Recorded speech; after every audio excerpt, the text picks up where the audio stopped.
A literatura sempre foi uma fonte inesgotável de boas histórias para o cinema, que no início era considerado uma diversão simples, fútil e passageira. Os cineastas, querendo tornar os filmes mais respeitáveis e sérios, resolveram pedir ajuda aos escritores, e esse casamento vem dando certo. O roteiro cinematográfico é em si uma obra literária. Porque primeiro existe o argumento. O argumento ele é escrito como quem escreve um conto, ou às vezes até um romance, depende do tamanho do argumento. Agora depois se passa para uma decupação, quer dizer, passa para uma forma de trabalho cinematográfico, quer dizer, desdobra aquele texto inteiro, um texto em prosa, e passa para o trabalho cinematográfico, desdobrar em sequências, plano, movimento de câmera, aquela coisa toda que é específica do cinema. Tem casos de filmes que são baseados em contos, e o argumento e o roteiro ganharam tal volume que eles, depois do filme, são editados em romance.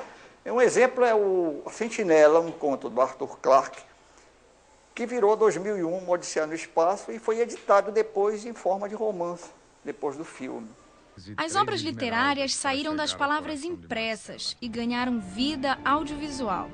A literatura é subjetiva.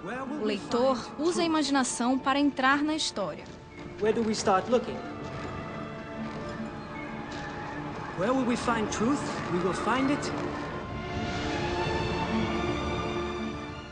Mas nem sempre um roteiro inspirado num livro acaba virando um bom filme.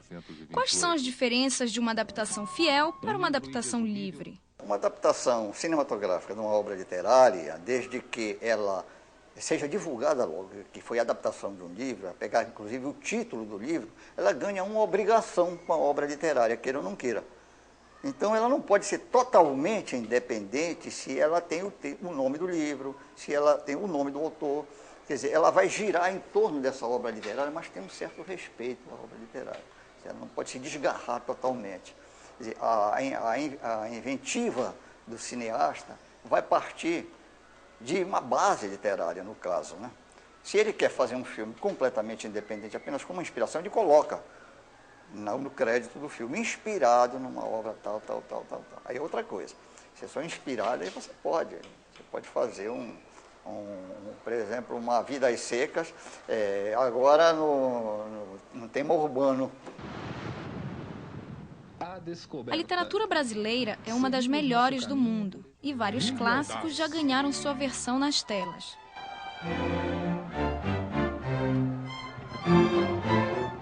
O Macunaíma, por exemplo, o Mário de Andrade, quer dizer, você vê que o Macunaíma é difícil, aparentemente, de ser adaptado para o cinema. Então, Joaquim Pedro de Andrade, que não é parente do autor Mário de Andrade, não era, ele já faleceu, ele fez um filme que tinha o espírito anárquico do personagem, do Macunaíma, né?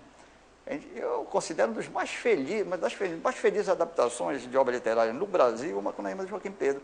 E o cinema, em relação à literatura e em termos de Brasil, ele serve assim como uma ponte para o público, quer dizer, do filme ao livro. Quer dizer, muitas vezes quem vê o filme vai querer ler o livro. E isso deve ser assim. E não o que aconteceu muitas vezes, principalmente em casos de vestibulandos, que preferem ver um filme baseado numa obra literária porque é matéria de prova e pensam que é o bastante para conhecerem a obra literária. Às vezes é tão enganoso isso que eles ficam pensando que vem uma biblioteca inteira com uma dúzia de filmes e na realidade não viram nenhum. O Poéticas fica por aqui.